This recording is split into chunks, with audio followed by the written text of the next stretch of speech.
The United Galactic Fleet stretched across the vast emptiness of space in perfect military formation.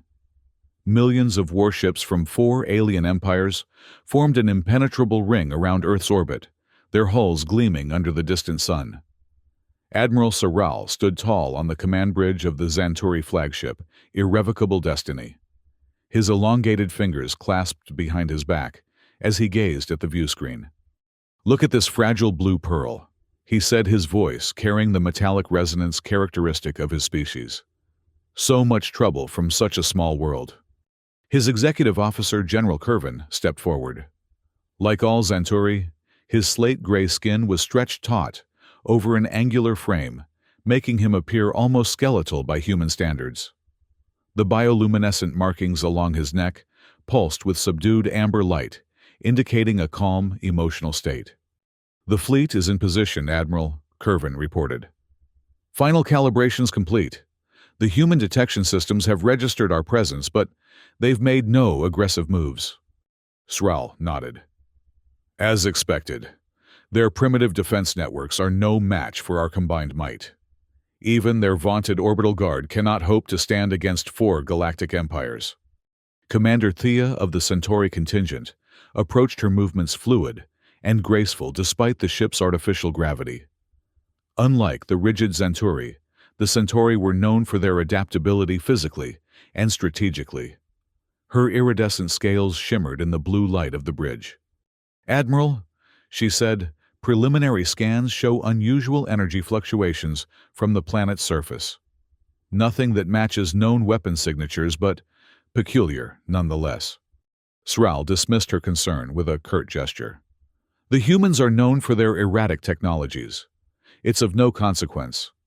The view screen shifted to display strategic readouts of Earth's defenses, orbital platforms, ground-to-space missile batteries, scattered fleets of their primitive spacecraft. All cataloged, analyzed, and deemed inconsequential by the fleet's tactical AI.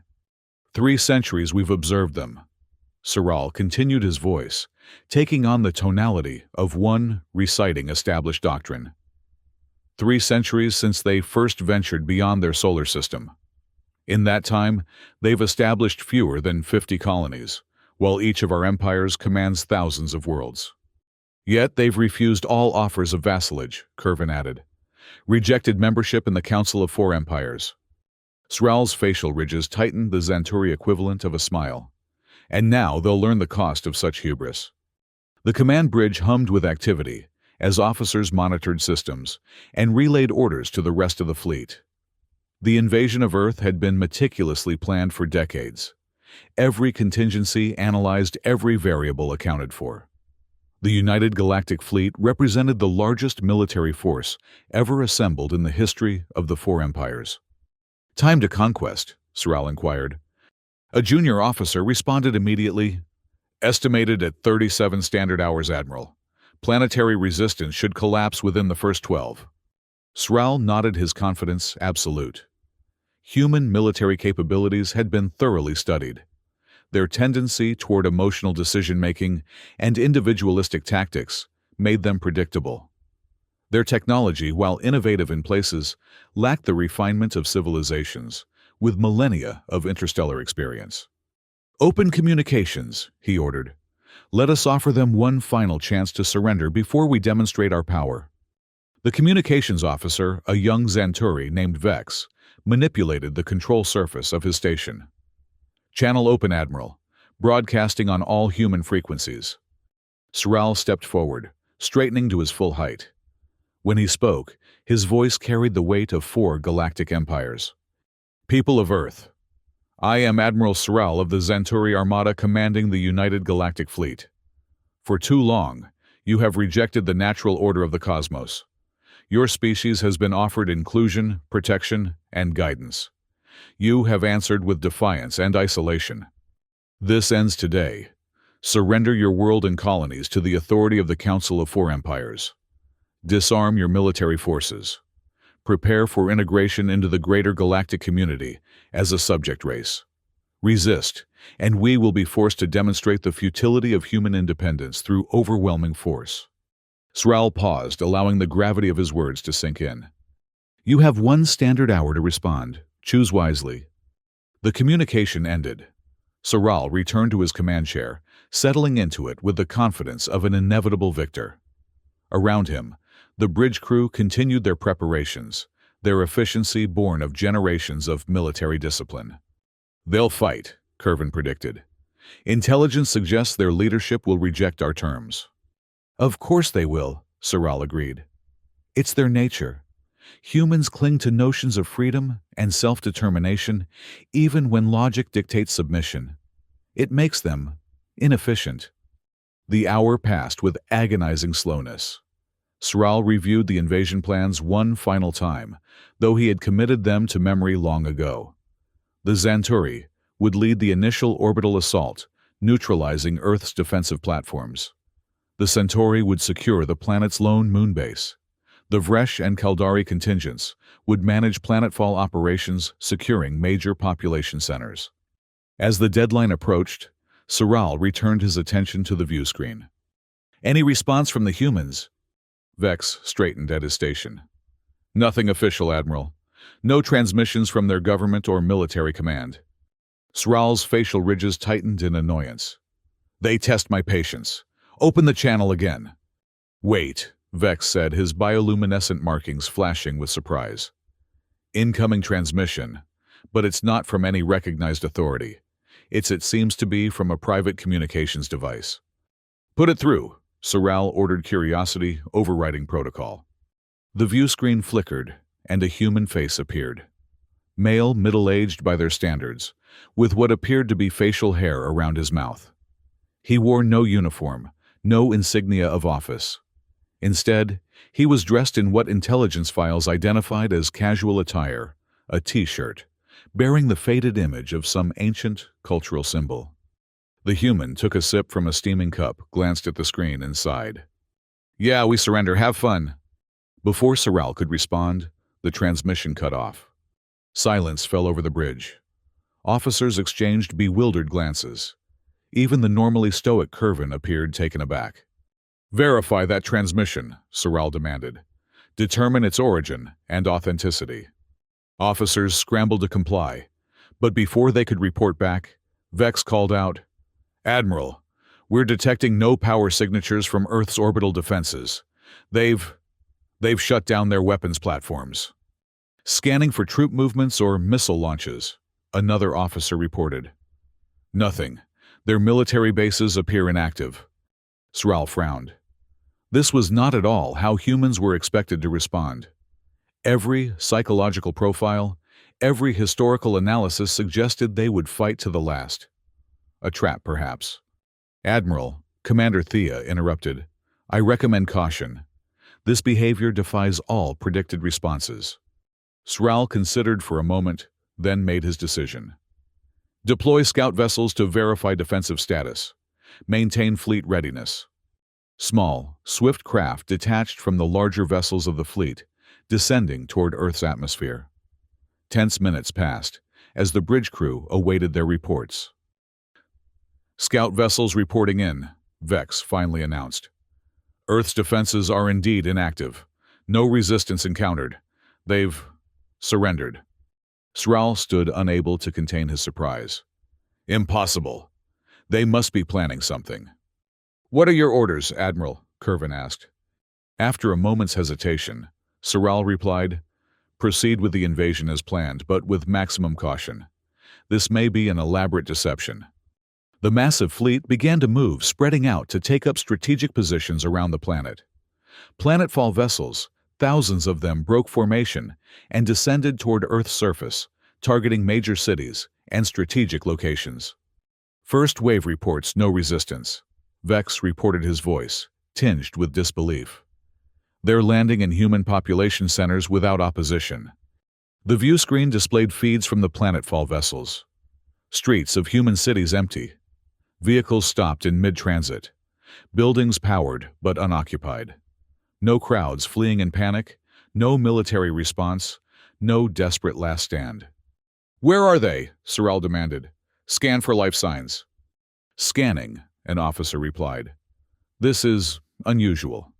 We're detecting ambient biological residue consistent with recent human presence, but no actual humans.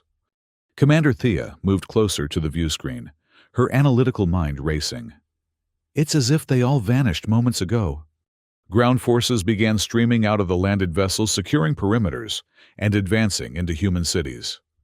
Their reports came in with increasing frequency, all bearing the same message: no resistance, no casualties, no humans. Ground Team Alpha reporting from location designated New Beijing, Vex relayed. The city is intact but abandoned. Food still warm in eating establishments. Personal transport devices halted in travel lanes. No signs of evacuation. Team Beta reporting from São Paulo. Same conditions. They've found human dwellings with morning meals half consumed. Bathing facilities still wet from recent use. Team Gamma from Lagos reports all infrastructure operational, but no population. Electronic devices still active, displaying mundane content. Sral paced the bridge, his mind struggling to comprehend the situation. This is impossible. A planetary population cannot simply disappear. There must be an explanation. Could they have detected our approach earlier than we thought? Kervin suggested. Perhaps they've implemented some kind of mass evacuation strategy. Sral shook his head. To where our fleet surrounds the planet.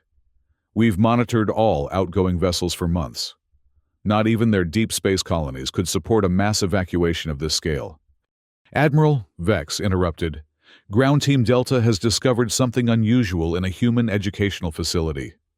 The view screen shifted to show a feed from a soldier's visual sensors.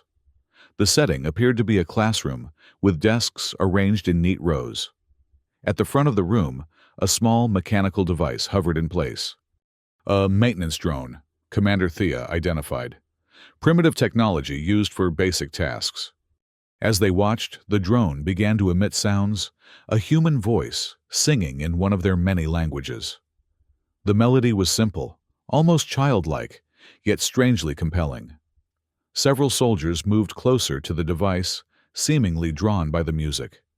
Suddenly, the drone exploded in a flash of light. The feed cut out. Report, Sral demanded. Vex worked frantically at his station. 4 casualties from Team Delta. The device contained explosive material. Minimal damage to the structure, but what? The explosion released an unknown particulate substance. Preliminary analysis suggests it may be some form of nanomaterial. Sral's instincts flared in alarm. Order all ground teams to withdraw from human structures immediately. Establish quarantine protocols. No one returns to the fleet until cleared by medical. Admiral, Commander Thea said softly, I fear we may have underestimated human ingenuity. Explain. They knew we were coming. Instead of fighting a battle they couldn't win, they prepared something else. Something we didn't anticipate. Sral's facial ridges contracted in thought. Continue ground operations, but with extreme caution. I want answers. Where are the humans? What is their strategy? And most importantly, what was that nanomaterial? The investigation continued for hours as ground forces cautiously explored Earth's abandoned cities. They found more maintenance drones now recognized as potential threats and destroyed from a distance. Electronic systems continued to function, displaying what appeared to be normal human activities. Entertainment broadcasts, information networks, automated factory operations.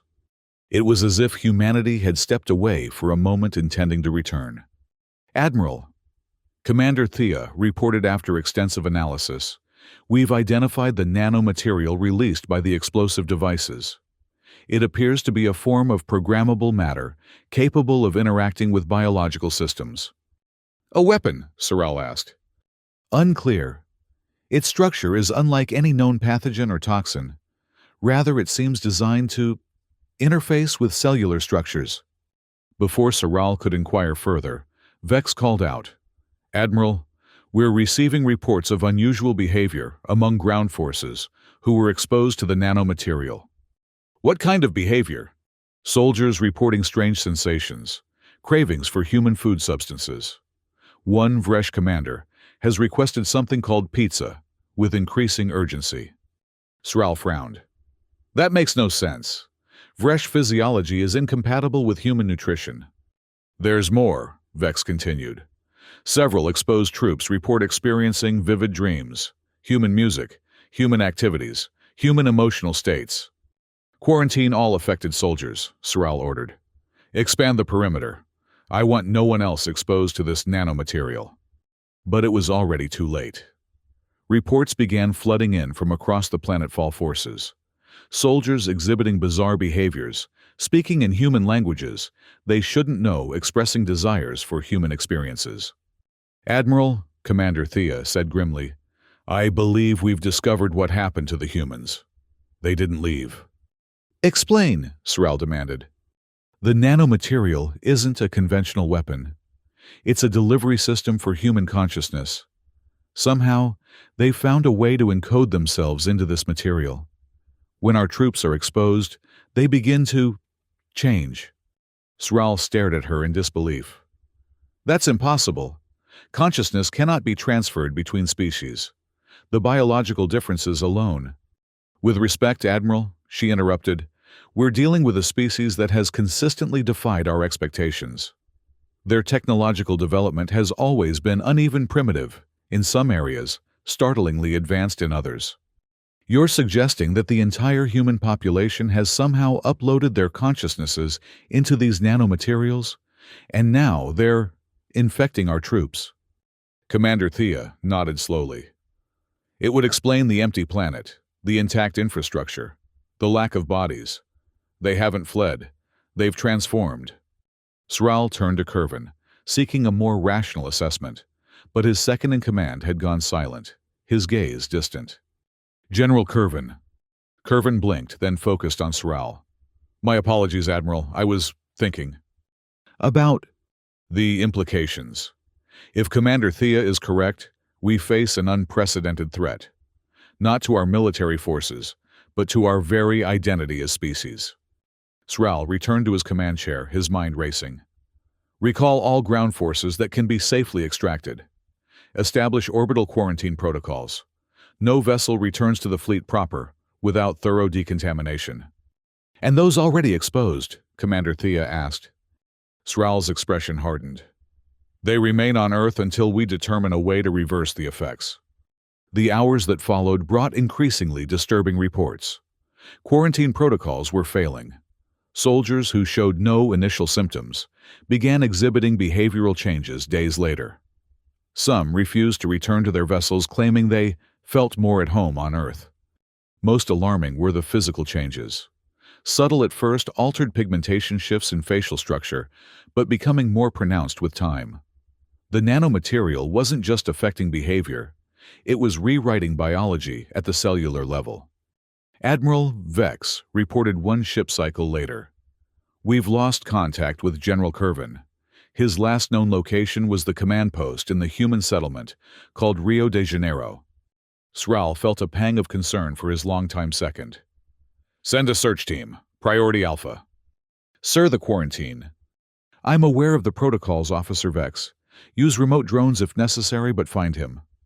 2 ship cycles passed before Curvin was located. When the feed from the search drones appeared on the view screen, Soral could barely recognize his second-in-command. Curvin's normally gray skin had taken on a pinkish hue. His facial structure had softened features, rearranging into something that looked disturbingly human. When he spoke, it was not in the precise formal Zanturi language, but in a human dialect identified as Terran Portuguese. Hola, Admiral, Curvin said, his voice now lacking the metallic resonance of Zanturi speech. I've been expecting you to find me. General Curvin, Soral replied, struggling to maintain his composure. You will return to the fleet immediately for medical evaluation. Curvin smiled, a human expression that looked grotesque on his partially transformed face. I don't think so, Admiral. I'm staying right here. I've never felt so alive. You've been infected by the human nanomaterial. Your judgment is compromised. My judgment is clearer than ever, Curvin countered. For the first time, I understand what we've been missing. The humans haven't attacked us, Soral. They've invited us to join them. This conversation is over, Soral stated flatly. Drone operators subdue the general and prepare him for extraction. The drones moved forward, mechanical arms extending toward Curvin. With surprising speed, he evaded them, moving with a fluidity no Zanturi should possess. "It's too late," Curvin called out as he disappeared into the ruins of the human city. "It's already spreading through the fleet. You'll understand soon enough." Sral terminated the feed, his facial ridges contracted in anger and concern. "Increase quarantine restrictions. No physical contact between Earth operations and the fleet. All communications to be conducted remotely." But Curvin's warning proved prophetic. Within days, reports of unusual behavior began to emerge from ships that had never made planetfall. Crew members experiencing human-like emotions, requesting human food from synthesizers, humming human melodies during duty shifts. "The contamination has reached the fleet," Commander Thea confirmed grimly. "Preliminary investigation suggests it may have been carried in electronic transmissions from the planet's surface." "Impossible," Sral insisted. "Nanomaterials cannot be transmitted as data." "Again, Admiral, we are dealing with technology beyond our understanding. The humans have clearly mastered techniques we haven't even conceived of." Sral ordered a communications blackout, but it was too late. The infection, if that was what it was, continued to spread. Crew members began to change, not just in behavior, but in appearance. And with those changes came insubordination, questioning of orders, rejection of the fleet's mission. "Isolate all affected personnel," Sral commanded. "Establish secure areas on each vessel for those still uncompromised." But with each passing day, the number of uncompromised crew dwindled. Sral found himself commanding a fleet in name only as more and more of his forces succumbed to the human transformation. The crisis came to a head when a communications officer, young Vex himself, was caught attempting to transmit classified fleet data to an unknown receiver on Earth's surface. Under interrogation, he remained defiant. "You don't understand what's happening, Admiral." Vex insisted, his once gray skin now showing distinct patches of human coloration. "This isn't an invasion, it's evolution." "It's treason," Sral corrected coldly. "And I will have answers. How is this nanomaterial transmitted? What is its purpose? Who controls it?" Vex laughed, a sound no Zanturi should be capable of making. "No one controls it. That's the beauty of it. It's simply an expression of human consciousness seeking connection." Sral leaned closer. "You are Zanturi. Your loyalty is to the Empire, to the fleet. Whatever this infection has done to you, fight it." Vex's expression shifted, becoming almost pitying. "I was never Zanturi, Admiral." Before Sral's eyes, Vex's skin began to ripple and change. The Zanturi features melted away, like wax, revealing beneath them the unmistakable countenance of a human male. "What are you?" Sral whispered, stepping back in horror. The human smiled. "I am Vex, and I am also Michael Chen. Both and neither. We didn't conquer you, Admiral. We infected you with ourselves." Sral hit the security alarm, and guards rushed in to subdue the creature that had once been, or perhaps never was, Officer Vex. But the damage was done. Word of the incident spread through the fleet, causing panic and confusion. If one crew member could be a human in disguise, how many others might there be? Every Zanturi, every Centauri, every Vresh and Kaldari in the fleet began to look at their comrades with suspicion. Commander Thea, one of the few senior officers Sral still trusted, analyzed samples taken from the human-Vex hybrid. "It's remarkable," she reported. "The nanomaterial doesn't just alter appearance, it rewrites DNA at the fundamental level. This being is neither fully Zanturi nor fully human, but a true hybrid with characteristics of both." "Can it be reversed?" Sral demanded. Thea's hesitation was answer enough. "I don't believe so, Admiral. The changes are too comprehensive, too integrated." "And the spread, can we contain it?" I don't know. It appears to transmit through multiple vectors, physical contact, airborne particles, electronic signals, perhaps, even simple proximity. It's unlike anything we've encountered before. Sral made the hardest decision of his career. Evacuate all unaffected personnel to secure vessels. We'll withdraw from Earth orbit and regroup. But even this desperate measure proved futile. The secure vessels reported infections within days of departure. Whatever this human virus was, it had infiltrated every level of the United Galactic Fleet. Fleet command began to fracture as ships broke formation, captains refusing orders or simply going silent. In some cases, crews mutinied, locking loyal officers in their quarters while they steered vessels back toward Earth. Sral watched helplessly as his carefully assembled invasion force disintegrated. He maintained control of the flagship and a handful of loyal vessels, but it was a hollow victory. The greatest military force in galactic history had been defeated without a single shot fired.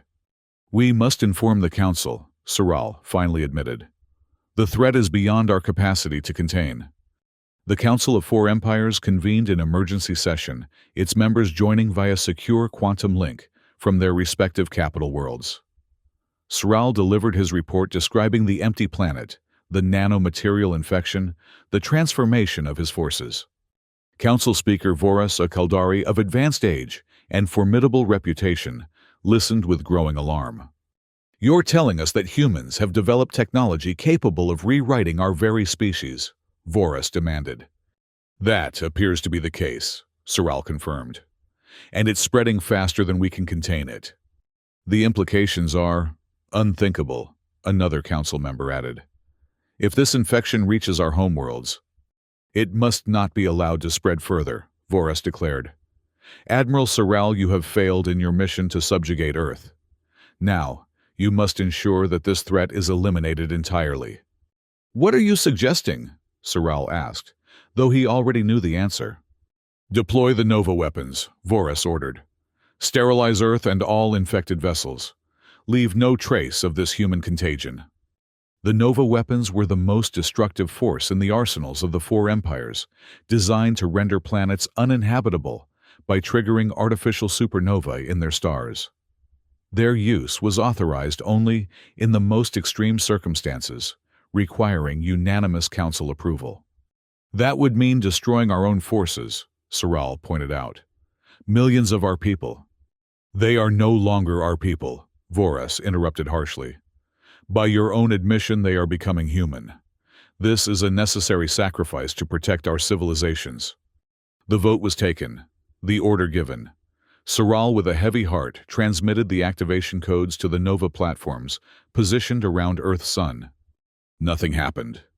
Admiral Voras prompted when the expected confirmation failed to come.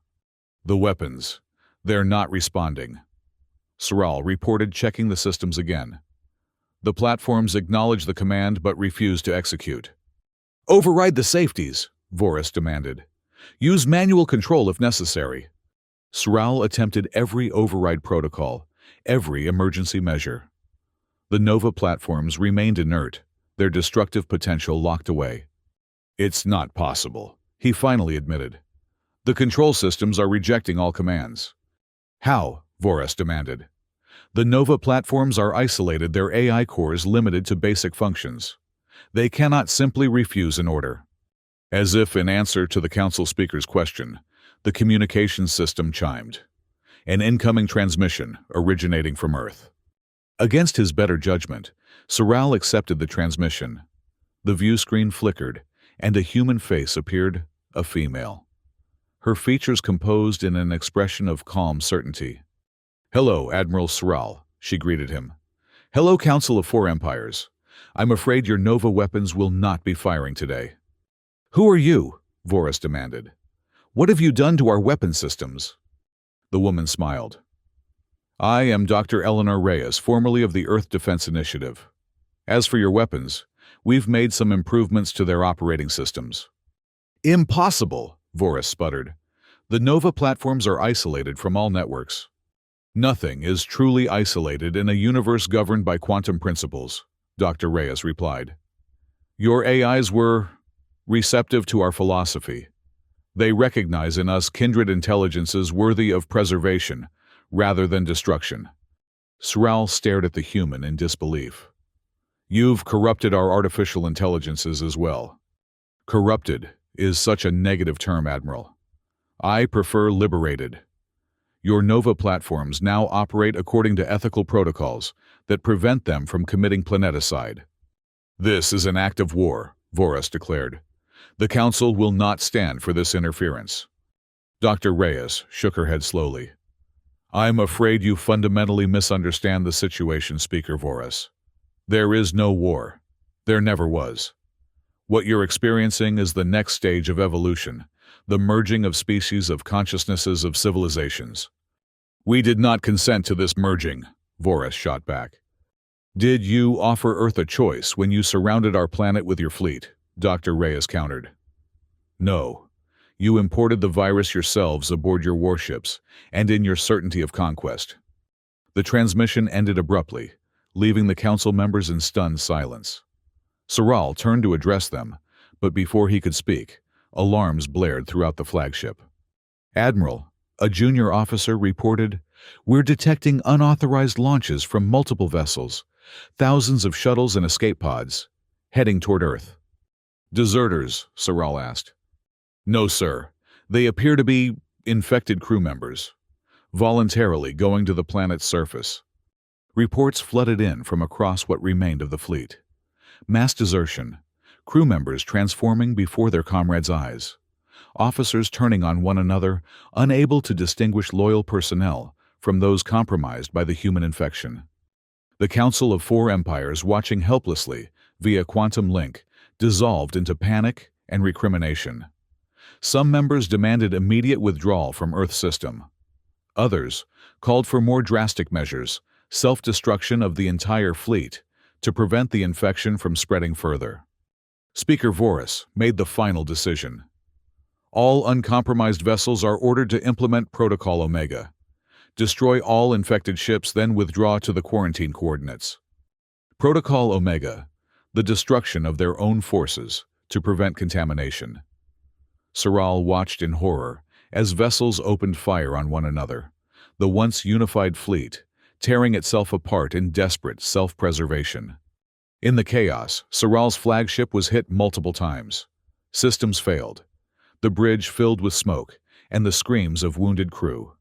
Sral, thrown from his command chair by a particularly violent impact, found himself face to face with Commander Thea. Her scales had begun to show patches of human skin tone. Her eyes, once vertically slitted, now had distinctly human irises. It's time to go, Admiral, she said softly. There's nothing more to be done here. Sral stared at her, recognizing the changes taking place. You too, she nodded. I've been fighting it, but it's not what we thought, Sral. It's not destruction, it's transformation. Around them, the flagship continued to break apart under enemy fire. Escape alarms blared. The few remaining crew rushed toward evacuation pods. Come with me, Thea urged, extending her hand, now more human than Centauri in appearance. See what Earth has become, what we all might become. Sral hesitated, torn between his duty to the Empire and his trust in Thea, who had served alongside him for decades. In that moment of uncertainty, another explosion rocked the vessel, more violent than the others. The deck buckled beneath them. Darkness claimed him. When Sral regained consciousness, he was no longer aboard his flagship. The air he breathed was rich with unfamiliar scents, vegetation, water, soil. Natural elements he had rarely experienced in a lifetime, spent primarily aboard starships. He found himself in a structure overlooking an expanse of blue water, an ocean, he realized. Earth's ocean. The building was clearly of human design, but with modifications that suggested Xanturi aesthetic principles. As he struggled to sit up, Sral became aware of changes to his own body. His movements felt different, more fluid, less angular. His vision had shifted colors, appearing in spectra he had never perceived before. A figure entered the room, humanoid, but with unmistakable traces of Xanturi heritage in the facial structure and the faint luminescent markings along the neck. Welcome back, Admiral, the figure said in perfect Xanturi, though with subtle inflections that betrayed a human origin. You had us worried for a while there. Who are you? Soral demanded, his voice sounding strange to his own ears. I'm the one who sent that first transmission, the figure replied with a smile. The casual surrender, remember name's Jack Taylor, former Earth Defense Initiative Texas Division. You're human. Was. Now I'm something else, just like you're becoming. Soral looked down at his hands and felt a surge of horror. The long, elegant fingers of a Zanturi were still recognizable, but the skin had changed, taking on the pinkish tone of human flesh, losing its characteristic metallic sheen. What have you done to me? He whispered. Saved your life for starters, Taylor replied. Your flagship was destroyed in the chaos. Commander Thea managed to get you to an escape pod, but you were badly injured. The nanomaterial accelerated your healing process. By turning me human, Taylor shook his head. Not human. Not exactly. The nanomaterial doesn't replace. It integrates. You're still Zanturi with all your memories, your identity. But you're also more. And Earth, the fleet. Earth is transforming, Taylor explained, leading Soral to a window overlooking the coastline. As we speak, new cities are rising, built by hybrid minds that understand both human needs and the architectural principles of 4 galactic empires. In the distance, Soral could see structures that defied easy categorization, neither human nor alien, but something entirely new. Graceful spires reminiscent of Centauri design philosophies rose alongside the practical efficiency of Resh engineering, all infused with undeniably human touches of art and whimsy. And the fleet? Taylor's expression sobered. The Council's Protocol Omega was devastating. Many ships were destroyed. Others managed to escape the system, carrying refugees of both the infected and the uninfected. The Council will quarantine this entire sector, Soral predicted. They'll do everything in their power to contain the spread. They'll try, Taylor agreed. But it's already too late. The transformation has begun on dozens of worlds. Not as dramatically as here on Earth, but steadily. He guided Soral outside onto a terrace overlooking the ocean. The air was warm, the sound of waves breaking against the shore strangely soothing. It was never our intention to conquer your empires, Taylor continued. Conquest is inefficient. It breeds resistance, resentment. True change must come from within. So instead you infected us with yourselves, Soral said bitterly. Turned us into hybrids. We offered an alternative to a galactic order, built on hierarchy and domination, Taylor countered. A merging of minds, of cultures, of species. Voluntary for the most part. For the most part? Taylor shrugged, a very human gesture. Your fleet came to conquer us. We responded in the only way that made sense, by showing you another path. Above them, Soral noticed a strange pulsing light in the sky. As his eyes adjusted, he could make out a massive ring surrounding the planet, not the warships of the United Galactic Fleet, but something organic, almost living. What is that? He asked. The next phase, Taylor replied. A biomechanical interface linking Earth to the stars, built from the remnants of your fleet, infused with the combined consciousness of billions. To what end? Exploration, connection, the continuation of what humanity has always sought, but now with the capabilities of 4 galactic empires at our disposal. Soral stared at the ring, his mind struggling to comprehend the scale of what had happened. The greatest military force in known space, undone not by weapons, but by an idea, a virus of consciousness that had spread through his fleet and transformed it from within. Was it worth it? He asked quietly. All the destruction, the chaos. Taylor smiled, a gesture Soral was beginning to understand on an instinctive level, as the nanomaterial continued its work within him. Change always is, Taylor replied. The old order will resist, of course. The Council will send more fleets, more weapons. But each time they do, they'll only accelerate their own transformation. Soral turned back to the ocean, feeling the breeze on his changing skin. Within him, Zanturi discipline and logic still formed the core of his being. But now, they were joined by something else. human emotions, human curiosity, human hope. "And what now?" he asked. "What happens to those of us caught between worlds?" "You live," Taylor said simply. "You explore what it means to be a new kind of being. You help build something that's never existed before."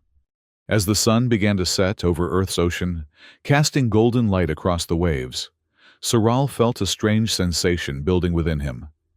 It took a moment to recognize it, unfamiliar as it was to his Xanturi nature. It was anticipation, not for conquest or victory, but for discovery, for transformation, for whatever might come next in this new and unexpected existence. Above them, the biomechanical ring pulsed with promise, sending ripples of light across the darkening sky. A beacon, not of war, but of evolution calling out to the stars, with a message that would eventually reach even the most distant worlds of the Four Empires. "We are here, we are changing, join us." And across the vast expanses of the cosmos, minds both human and alien began to hear the call and to wonder.